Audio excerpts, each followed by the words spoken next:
مہندی کھلنے والے دن لمبے ہونے چاہئیں۔ کالم نگار Syed Sardar Ahmed Pirzada, the first blind journalist of Pakistan, APNS best Urdu column award holder, روزنامہ نئی بات، مورخہ 24 مئی 2020۔ درمیانہ سا کمرہ تھا، وہاں 2 بیڈ تھے جن میں سے ایک پر ایک لڑکی آ کر لیٹ گئی۔ اس نے اپنی عمر کی دوسری دہائی ابھی ابھی پار کی تھی، نکلتا قد تھا، ستھرا رنگ تھا، بہت خوبصورت نہ سہی، بہت قبول صورت تو تھی ہی۔ وہ دیکھنے میں بالکل تندرست تھی۔ اس کے پاس ایک نوعمر لڑکا بینچ پر بیٹھا تھا، دونوں کم عمری والی بے فکری سے باتیں کر رہے تھے۔ تھوڑی دیر بعد لڑکی سے بڑی عمر کا ایک نوجوان آیا، ادھر ادھر سے بے خبر تینوں باتیں کرنے لگے۔ باہر سے آنے والے نوجوان نے کہا، چلو تمہیں برگر کھلا کر لاتا ہوں۔ انہوں نے کاؤنٹر پر موجود اسٹاف کو کچھ بتایا اور باہر چلے گئے۔ کچھ دیر بعد واپس آ گئے۔ یہ اسلام آباد کے ایک بڑے سرکاری ہسپتال کا کارڈک وارڈ تھا۔ شام کو ڈاکٹر نے اپنے وزٹ کے دوران لڑکی کو کچھ ٹیسٹ لکھ کر دیے جن کے رزلٹ آنے میں 2-3 دن لگنے تھے۔ اس عرصے میں لڑکی کے پاس نوعمر لڑکا رہتا، جبکہ بڑا نوجوان شام کو چکر لگاتا۔ لڑکی حشاش بشاش اور مطمئن تھی۔ اس کے موبائل کی گھنٹی کبھی نہ بجتی تھی، اور شاید وہ موجودہ زمانے کی ان چند لڑکیوں میں سے ایک ہو جن کے پاس موبائل فون تو ہو، لیکن انہیں نہ تو کوئی SMS یا واٹس ایپ آئے اور نہ ہی وہ کہیں کریں۔ البتہ کبھی کبھار وہ اپنی کسی خاتون عزیزہ کو فون کر لیتی اور اپنے بارے میں خود ہی ان کو تسلیاں دیتی رہتی کہ بالکل پریشان نہیں ہونا، کوئی فکر کی بات نہیں ہے۔ گفتگو سے معلوم نہیں ہوتا تھا کہ دوسری جانب کوئی اتنا فکر مند ہے یا نہیں، مگر لڑکی کو فکر لگ جاتی کہ کوئی اس کی صحت کے حوالے سے فکر مند نہ ہو۔ بس کہتی رہتی فکر نہیں کرنی، پریشان نہیں ہونا۔ پھر میڈیکل ٹیسٹ کے رزلٹ آ گئے، ڈاکٹر نے رپورٹ لکھی۔ اسے ڈاکٹر کی بات سمجھ نہیں آ رہی تھی یا وہ سمجھنا نہیں چاہتی تھی۔ مرد ڈاکٹر نے دوسرے بیڈ کی ہمسائی بزرگ مریضہ کی تعلیم یافتہ لیڈی اٹینڈنٹ سے کہا کہ آپ اسے سمجھا دیں۔ ایسی بات کیسے سمجھائی جا سکتی ہے، اور اگر سمجھانی اتنی مشکل ہے تو سمجھنی کتنی ناممکن ہوگی۔ وہ لڑکی قریب کے ایک سیاحتی شہر سے آئی تھی۔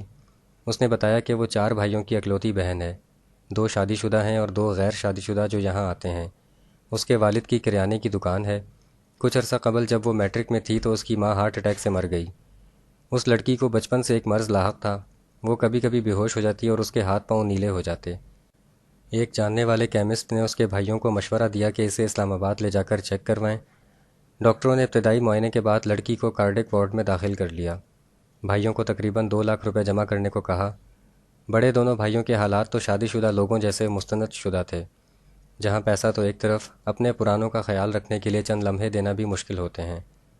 لڑکی کے پاس روزانہ شام کو آنے والا نوجوان بھائی اسلام آباد میں ایک انٹرنیشنل فلاحی تنظیم میں عام ملازم تھا۔ اس نے اپنے افسران سے کہہ کہلوا کر اپنی چھوٹی بہن کے علاج کے لیے بیت المال سے تقریباً 1.5 لاکھ روپے کا وعدہ لے لیا۔ لڑکی کو داخل کر کے ٹیسٹ کروائے گئے۔ میڈیکل رپورٹس آنے تک 2-3 دنوں کے درمیان لڑکی کے پاس صرف وہی 2 غیر شادی شدہ بھائی آتے جاتے اور رہتے رہے، یا وہ چند کالیں جو لڑکی نے عزیزوں کو فکر نہ کرنے کی تلقین کرتے ہوئے کیں۔ بس اس کے علاوہ اس کی طرف اور کوئی خاص سرگرمی نہ ہوئی۔ البتہ لڑکی اپنی ہمسائی بزرگ مریضہ اور اس کی لیڈی اٹینڈنٹ کے ساتھ خوب باتیں کرتی۔ لڑکی کی گفتگو کا مرکز اس کی ماں ہوتی۔ وہ اکثر کہتی، مجھے میری ماں کی تلاش ہے، وہ مجھے کہاں مل سکتی ہے۔ ہمسائی بزرگ مریضہ کی لیڈی اٹینڈنٹ نے مرد ڈاکٹر کے جانے کے بعد حوصلہ کر کے لڑکی کو میڈیکل رپورٹ میں لکھی تلخ حقیقت کو آسان لفظوں میں بیان کرتے ہوئے کہا کہ سنو لڑکی، تمہیں دل کا ایک ایسا مرض لاحق ہے جس کا علاج ڈاکٹر نہیں کرنا چاہتے۔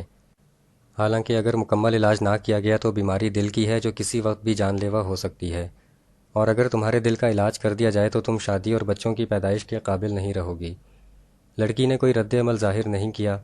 لیڈی اٹینڈنٹ نے اپنی بات پھر دہرائی کہ شاید اس نے سنا نہیں۔ لڑکی بالکل خاموش بیٹھی تھی اور بغیر پلکیں جھپکے سامنے بہت دور کہیں دیکھ رہی تھی۔ حالانکہ اس سے چند فٹ کے فاصلے پر کمرے کی دیوار تھی جس کے پار نہیں دیکھا جا سکتا، مگر یوں محسوس ہو رہا تھا کہ اس کی نگاہیں دیوار تو ایک طرف، اس جہان کو بھی پار کرتی ہوئی کسی کو دیکھ رہی تھیں جو اس کی ماں ہی ہو سکتی تھی۔ عین اس وقت پہلی مرتبہ اس کے فون کی گھنٹی بجی جس کا اس نے کوئی نوٹس نہ لیا، اور چپ چاپ اٹھ کر اپنی چیزیں اکٹھی کرنے لگی کیونکہ اسے ہسپتال سے فی الحال ڈسچارج کر دیا گیا تھا۔ جاتے ہوئے لڑکی نے ہمسائی بزرگ مریضہ یا لیڈی اٹینڈنٹ سے اپنا پرانا سوال نہیں دہرایا کہ مجھے میری ماں کہاں مل سکتی ہے۔ وہ ان کے پاس آئی، اس کا چہرہ جذبات سے خالی تھا۔ لڑکی نے انہیں ادب سے سلام کیا اور خدا حافظ کہہ کر چلی گئی۔ قدرت نے لڑکیوں کے 4 روپ بنائے ہیں، ماں، بہن، بیوی اور بیٹی۔ لیکن اگر غور کریں تو شاید ایک لڑکی اپنے اندر سب سے زیادہ ماں کا روپ رکھتی ہے، اسی لیے وہ چھوٹی سے بڑی ہوتی ہے، ہاتھوں پر مہندی کی آرزو کرتی ہے۔ جس دن اس کی ہتھیلی پر مہندی کھلتی ہے تو اس کا انگ انگ دعا مانگتا ہے کہ یہ دن کبھی ختم نہ ہو اور اس کی مہندی کے رنگ نظر آتے رہیں، کیونکہ رات تو اندھیری ہوتی ہے، اندھیرے میں کچھ دکھائی نہیں دیتا۔ ذرا سوچئے، اس لڑکی کے پاس تو اس حسرت کی گنجائش بھی نہیں رہی۔ وہ ماں بننا چاہتی ہے لیکن اپنے بچوں کو بن ماں کے نہیں دیکھ سکتی۔ وہ جی سکتی ہے نہ مر سکتی ہے، اس کی ماں ہے نہ کوئی سہیلی، وہ اپنی چیخیں کس کو سنائے؟ اس کے پاس ماں والا دل تو ہے لیکن ماں بننے کے لیے اس کے دل کا مرض ایک بہت بڑا خطرہ ہے۔ اسے اس مرض کے ساتھ کون قبول کرے گا؟ ہو سکتا ہے کہیں بہتر علاج موجود ہو، مگر وہ اس ملک کی اعلیٰ شہری نہیں ہے، اس کا علاج کیسے ہوگا؟ وہ ان لوگوں میں سے ہے جن کی تعداد تقریباً 80% ہے، جو یہاں کے گھاس پھوس ہیں۔ ہم اس لڑکی کو صحت نہیں دلوا سکتے، حوصلہ نہیں دے سکتے، شاید تعلق بھی نہیں، لیکن اتنا تو کہہ سکتے ہیں کہ خدا کرے جب اس کے ہاتھوں پر مہندی کھلے تو وہ روشن دن بہت لمبا ہو، تاکہ اس کی مہندی کے رنگ اور خوشبو دیر تک جگمگاتے اور مہکتے رہیں۔ شکریہ، دی اینڈ۔